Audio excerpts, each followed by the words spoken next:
sango makasi ya kozaliwa ko malamu ya koza susu to koya liboso ya baitandolo bino mpona kobieta masolo ya ekolo Congo esalaka ete nga na bino tokutana to tosala libota moko tobengaka famille AKM na tombeli mpenza bolandi bolamu pamba te tokomeka kosala mo analyse par rapport ya makambo elekaka na ekolo Congo nde ezaka mosala na biso pamba te ekolo Congo soki totelemi tolobi te moto akoloba na esika na biso azate kasi message to information ya lelo na kolunga penza boyoka to boyoka penza nini ezoleka na kati ekolo Congo na biso eza distraction bai politique bakomemela biso to eza eloko nini kasi ya moto kota na kati ya sujet na biso na koluka to yoka Pasteur Godin Mpoi tokoyoka lisusu na professeur Vital Kamerhe professeur Godin Mpoi en tout cas ba professeur nde bazaka na kati ekolo Congo sango ya pasi pe ya mawa et puis baza spécialisé na économie oyo ezalaka na charge ya bapaya na kati ekolo Congo kasi bato bazosalela ngo lolendo na kati ya Assemblée nationale bango baza tolanda bango bongo tozonga quelque chose. Les États-Unis n'ont jamais atteint un taux directeur de 25%. Jamais dans l'histoire des États-Unis. Asseyez-vous. C'est maintenant le président qui a la parole. Je suis économiste et professeur comme vous. En 2022, les États-Unis sont passés de 4,25% à 4,50%. En 2023, ils sont à 5,25%. Alors, non, ça n'a rien à voir avec les professeurs. Ça n'a rien à voir. Calmez-vous. Les données, vous pouvez les avoir. 25%, là, même la Banque européenne n'a pas de 25%. Non. Soyez humble, monsieur le pasteur, professeur ordinaire. Soyez humble. Je vous prie de vous asseoir. Vous avez parlé, je ne vous ai pas contredit. Maintenant, en tant que président de l'Assemblée nationale, j'ai l'obligation d'éclairer la lanterne de chaque député ici. Je suis... Asseyez-vous là-bas. Asseyez-vous. Asseyez-vous, monsieur Godin Mpoi. Ceci n'empêche en rien que vos observations soient retenues et que les questions que vous avez posées aux différents ministres méritent réponse. Donc ici, vous avez posé... Si j'interviens dans plusieurs domaines, je suis rentré à l'université pendant 15 fois dans ma vie. Je ne peux pas dire que je dépasse les autres en intelligence. Et lorsque vous me voyez, moi, parler de l'économie américaine, je ne parle pas seulement de ce que je lis dans les livres. Je vous parle de ce que j'ai étudié. Lorsque vous me voyez, moi, vous parler de l'économie chinoise, je ne vous parle pas seulement de ce que je lis dans les livres, mais je vous parle de ce que j'ai étudié en Chine par les Chinois eux-mêmes. Lorsque je vous parle de l'économie occidentale, je ne vous parle pas que de ce que je lis dans les livres, mais je vous parle également de ce que j'ai appris par les Occidentaux. C'est ainsi que des fois les gens se disent, mais finalement ils parlent de tout. Moi j'ai rédigé une thèse en économie fiscale, en management public, en politique publique, en monnaie. Et ça me permet quand même d'avoir beaucoup d'informations, mais sans être le plus intelligent de tous. À chaque métier, son jargon. Très modestement, j'ai fait mon stage à la Banque centrale européenne. Donc lorsque vous trouvez les spécialistes des questions bancaires, lorsqu'ils vous disent que notre taux directeur a baissé de 25% à 5%, ce n'est pas de l'arithmétique entre les chiffres 25 et les chiffres 5. Les experts savent, lorsqu'on vous dit que notre taux directeur a baissé de 25% à 5%, les 25%, ça s'écrit comme étant 0,25. Et dans les jargons, parce que le monde est dominé par l'anglais, et ne mettent pas des virgules, ils mettent les points. Que les taux directeurs, qui étaient à 5,25, est descendu à 5. Est descendu à 5. C'est technique, ce n'est pas mystique.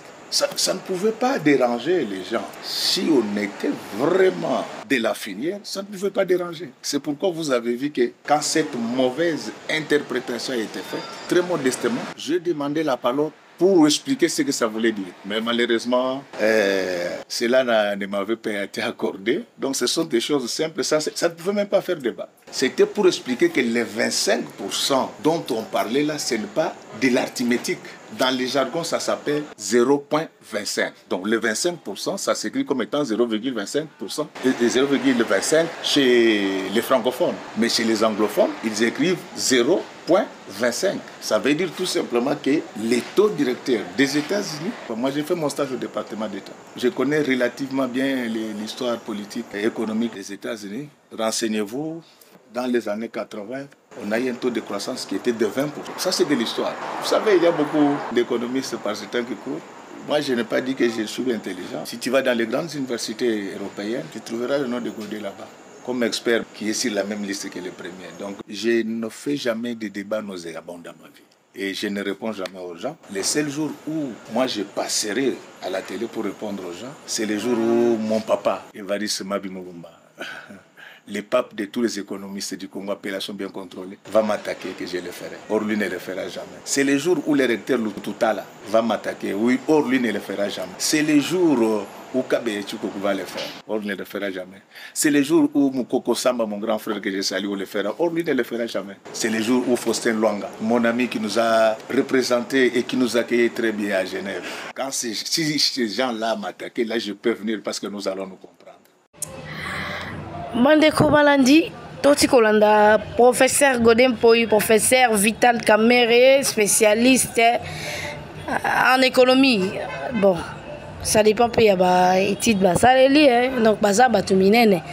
Comment na bango ka mususu ba rozala penza na bozu ya makasi kotala ndenge nini penza balobeli na bango baza ba professeur ya minene na makambo ezota etalaka économie pambate économie penza ezala lokwa motema ya mboka moko boye pambate soki économie ezo simba te na mboka songolo pakala nde ba problème ezaka makasi lokwa ekolo na biso dozo mona tozo ko avancer bato bazo mona tozo ko avancer te parce que économie eza gérée na bapaya et ndakisa lelo tozaki da ba mampinga te toko beta tolo toko sala pe bitumba na mboka mususu to mboka songolo pakala toaki na basoda wana te lelo tozi basoda et toi la service national o mikolonyo so rezo meka ko bimisela biso bato ya sika bato oyo l'état rédiqué o tozaka nango te parce que bano ba rata éducation pa na bango ba eko rédiqué bango lisusu et pas ya l'état mama kambo ezaka zaka te to komi nango to ekomi déjà kozala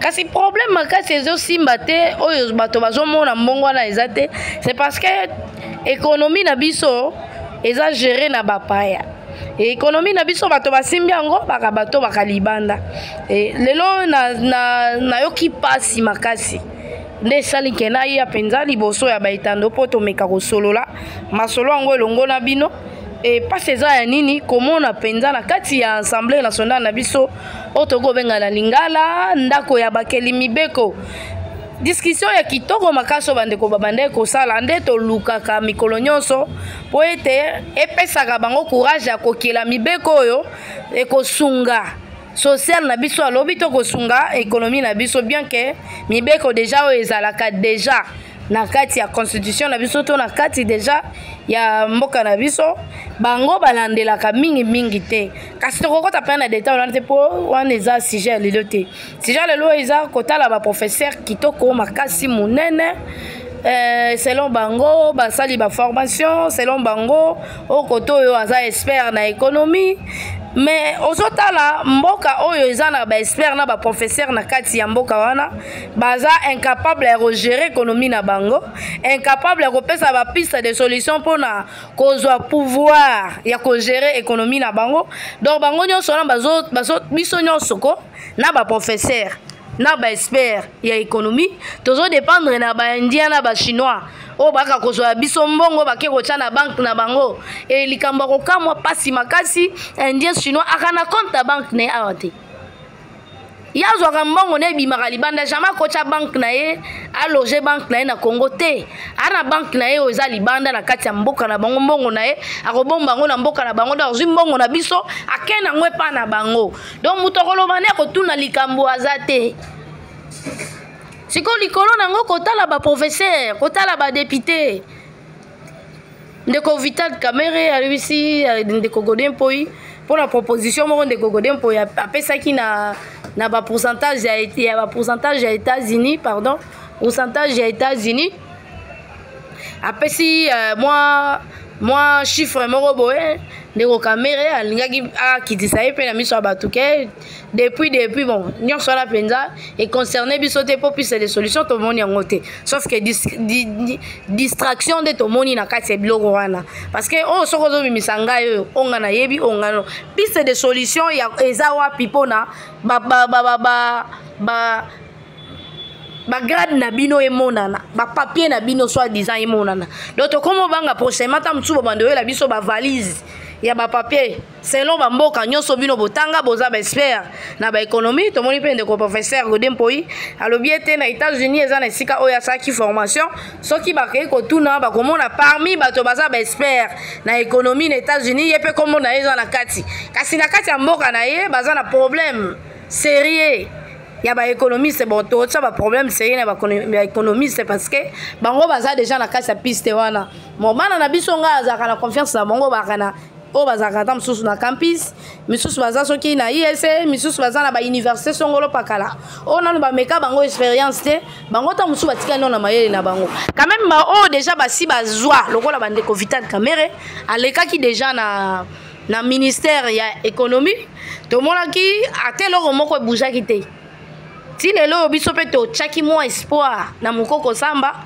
o aza quand même expert soto boy mukoko samba eza moi problème quand même toujours reconnaître que mukoko samba za professeur mais siko nga nazo mitourne zo senga délivrance to zo senga nini po économie wana emela ba professeur ebele lokwa ba Vital Kamerhe ba mukoko samba donc ba expert ebele baleki na ministère économie ya ba congolais ba rosa eloko te eloko tongo totonga toyeba mai nini océan nini ezaka na kati ya ministère wana ekomela ba professeur soka côté azindi ako bouger tata loboko apambe mona na raté soki ba longoli ende oyo kikomba moto wana etangami elelo yo tozomona ba débat makasi ngana za boy mais sur terrain na mboko bosalaka to na mboko boza ba député boza ta na moi loi moko te ya kosala ete tozwa pe leadership wana parce que lelo to kabi yango biso moko na bapaya ba indien ba chinois ba japonais ba nani oyo aza makasi na économie na Congo osa mbongo ebele po biso moko to akaka ba expert na télévision biso moko toza ba professeur na télévision biso moko toza ba nani na télévision mais sur terrain toza na eloko te me munoko makasi pona kosala ko kitisa bato to ko swana entre biso na ba diplôme na biso en tout cas to makasi donc sikani muke ba député na biso ba bando na ba diplôme na bango na ba valise to bando tala ngo na RTNC po suka na RTNC so bazui décision suka na RTNC résolution so bazwaka wana e suka kaka na ba etando to mona kango te ba mesure na ba taille bango bazwaka bazui ba mesure bazui ordre na ba mesure na ba taille suka kaka e sika bango basaleli déclaration e sili pe makambo sili non e lelo koloka soni na kanisa gineti tozaka na ba professeur te na kanisa ki ba professeur fo bano bazoya na simande lokwa to lukaka ko sa lokwa to lukaka penza to bitumba na biso eza ko changer classe politique ya sika kotia nanu bano bayebi moyibi te bano baza ngwa mbongo te bano baza na bosenga ko transformer d'abord Congo et lelo Congo eza na problème sérieux pour toza na bato oyo bazaka na ba papier mais sur terrain baza na ba action te muto aza expert mazoko ko sa eloko te sur terrain aux experts so ba pesa ki o musala te ezala problème ba pesa au ministère eloko te ozati na kati ensemble national ba loi nini obino mo ko proposer to ko kela to ko sala po emeka kosunga pe économie na biso. Donc likambo économie ya Congo elobelaka ba politiciens eloko te. Mais sauf que pona ba grade, baza na ba grade ya makasi. Batangi na ba États-Unis, batangi na ba Inde, batangi na ba Chine, batangi na ba Japon et lelo yo ba formation nyonso bango basala esika oyo bango basalaka musala yebanaka te. Toyoka ngo ka tokomo yoka na télévision yango tokomi obanga prochainement le ba la biso ba projet ba koyela biso nde ba valise ba diplôme ba ko lakisa biso ba papier et otinda biso kozongisa biso na ba histoire ya ba comédien na biso nde ba salaka ba théâtre l'histoire à moscovite ndeko moko akendaka voyager ka otanga na Maroc ayaka na ba papier et le côté ko déranger ba tout ko tester na ba mabele ya lopango tata na ye abimisa mbongo belé po tangisa ye mais po ya ko sala le côté. Et les Congo comme aussi bien en tout cas ça passe ba chinois ba bimisaka bato na bango libanda ba keko yekola tango ba ye ba kangi Chine ba lobi o ba kende ko yekola ba bimisa quand même ton na bato belé baza ba expert libanda ba na ba formation libanda mutuna iza ba formation les arabes na ko intimider bato to ba ye ba ka ko za na diplôme ya économie to ezaka nini parce que lelo yo na éviter ce qu'il faut to la musalomo ba pozo sous indépendance pe ya économie parce que politique aussi dans une avion les lots facha aux décision facha comme capable ya roboya ya ko s'opposer contre l'organisation minene c'est parce que tu as vraiment indépendance maintenant les loyo indépendance économique autozo luka et ozoya kaka na bana to luka mutu moko atanga te to ndenge nini parce que bato batanga pe bakoki ko sala moi révolution ba se manifester na kati ya makambo bango batangela bande ko balandi moi les soleils aki penza muke ba balandinga na suka awa na rotikela bino vidéo ya ndeko Godempowi ndeko Vidal Kamere boka quand même ba débat ba osali ba débat ça kitoko ya kobimisa ba mayele kasi biso tokomi na bosenga ba action sur terrain et ba action sur terrain de osala ke mboko ezoko avancer et les autres zo comprendre te on dirait Congo zo ba luka place moko tandis qu'antan tu le moteke dia sali makambo o ezalaka te lelo malgré gratuité eza combati na ba sango mais quand même ebele ya bana batangi na gratuité salaire o ba professeur ba bande ko zo lobi yango te bazwa lelo l'état ye moko ndimi ko bagisa ndamu ndamu so bakisa sima mais pour bazo luka kaka ko lunga ko étouffer gratuité na parce que gratuité zala kité et commis quand même toza na moi ba avancement et armée moko to bandaki ko banga kelelo soki to ndimi to bunda bitumba to ndima bitumba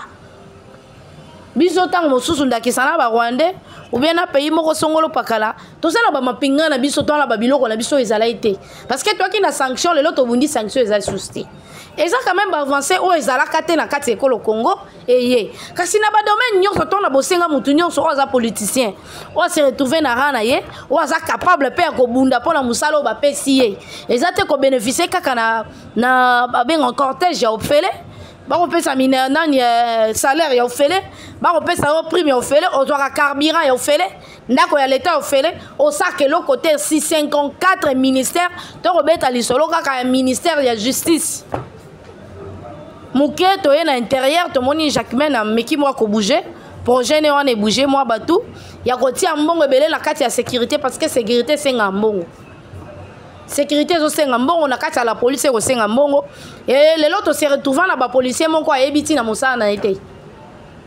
policier moko alinga ba benga ekundi policier moko so akoti place moko boye ole bato ba sepela me bato ba komi obanga po ba policier ba komo obangisa bato na biloko na bango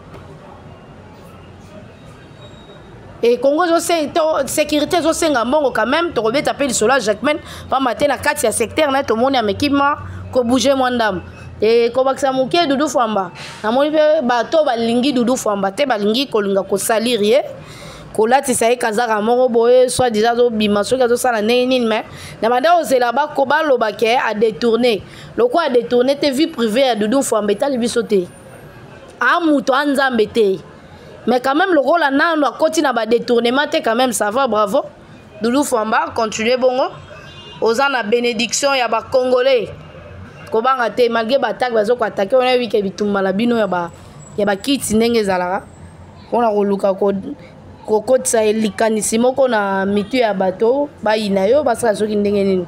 Mais quand même félicitations. Si c'est qu'on a eu on a quatre ça va détournement te. To comme na soka na tigeli bino de Vital Caméra na go déployer. Ndenge nini ba boma la ki na Assemblée nationale. Si j'interviens dans plusieurs domaines, je suis rentré à l'université pendant 15 fois dans ma vie. Je ne peux pas dire que je dépasse les autres en intelligence. Et lorsque vous me voyez, moi, parler de l'économie américaine, je ne parle pas seulement de ce que je lis dans les livres. Je vous parle de ce que j'ai étudié.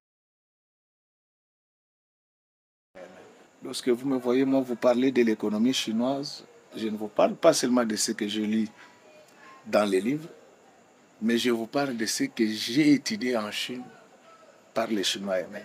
Lorsque je vous parle de l'économie occidentale, je ne vous parle pas que de ce que je lis dans les livres, mais je vous parle également de ce que j'ai appris par les Occidentaux. C'est ainsi que des fois les gens se disent, mais finalement ils parlent de tout. Moi j'ai rédigé une thèse en économie fiscale, en management public, en politique publique, en monnaie. Et ça me permet quand même d'avoir beaucoup d'informations, mais sans être le plus intelligent de tous. À chaque métier, son jargon. Très modestement, j'ai fait mon stage à la Banque centrale européenne. Donc lorsque vous trouvez les spécialistes des questions bancaires, lorsqu'ils vous disent que notre taux directeur a baissé de 25% à 5%, ce n'est pas de l'arithmétique entre les chiffres 25 et les chiffres 5. Les experts savent, lorsqu'on vous dit que notre taux directeur a baissé de 25% à 5%, les 25%, ça s'écrit comme étant 0,25. Et dans les jargons, parce que le monde est dominé par l'anglais, et ne mettent pas de virgule, ils mettent les points. Que les taux directeurs, qui étaient à 5,25, est descendu à 5. Est descendu à 5. C'est technique, ce n'est pas mystique. Ça ne pouvait pas déranger les gens. Si on était vraiment de la filière, ça ne pouvait pas déranger. C'est pourquoi vous avez vu que quand cette mauvaise interprétation a été faite, très modestement, je demandais la parole pour expliquer ce que ça voulait dire. Mais malheureusement, cela ne m'avait pas été accordé. Donc ce sont des choses simples, ça ne pouvait même pas faire débat. C'était pour expliquer que les 25% dont on parlait là, ce n'est pas de l'arithmétique. Dans les jargons, ça s'appelle 0,25. Donc le 25%, ça s'écrit comme étant 0,25% et 0,25 chez les francophones. Mais chez les anglophones, ils écrivent 0,25. Ça veut dire tout simplement que les taux directeurs des États-Unis, moi j'ai fait mon stage au département d'État. Je connais relativement bien l'histoire politique et économique des États-Unis. Renseignez-vous, dans les années 80, on a eu un taux de croissance qui était de 20%. Ça, c'est de l'histoire. Vous savez, il y a beaucoup d'économistes par ce temps qui court. Moi, je n'ai pas dit que je suis intelligent. Si tu vas dans les grandes universités européennes, tu trouveras le nom de Godet là-bas, comme expert qui est sur la même liste que les premiers. Donc, je ne fais jamais de débats nauséabonds dans ma vie. Et je ne réponds jamais aux gens. Les seuls jours où moi je passerai à la télé pour répondre aux gens, c'est les jours où mon papa, Évariste Mabimobumba, le pape de tous les économistes du Congo, appellation bien contrôlée, va m'attaquer que je le ferai. Or, lui ne le fera jamais. C'est le jour où le recteur Lututala va m'attaquer. Oui, or, lui ne le fera jamais. C'est le jour où Kabe Tchoukou va le faire. Or, lui ne le fera jamais. C'est le jour où Moukoko Samba, mon grand frère que je salue, le fera. Or, lui ne le fera jamais. C'est le jour où Faustin Luanga, mon ami qui nous a représentés et qui nous a accueillis très bien à Genève. Quand si ces gens-là m'attaquent, là, je peux venir parce que nous allons nous comprendre. Les États-Unis n'ont jamais atteint un taux directeur de 25%. Jamais dans l'histoire des États-Unis. Asseyez-vous, asseyez-vous. C'est maintenant le président qui a la parole. Je suis économiste et professeur comme vous. En 2022, les États-Unis sont passés de 4,25% à 4,50%. En 2023, ils sont à 5,25%. Alors, non, ça n'a rien à voir avec les professeurs. Ça n'a rien à voir. Calmez-vous. Les données, vous pouvez les avoir. 25% là, même la Banque européenne n'a pas atteint 25%. Non, non. Soyez humble, monsieur le pasteur, professeur ordinaire. Soyez humble, je vous prie de vous asseoir. Vous avez parlé, je ne vous ai pas contredit.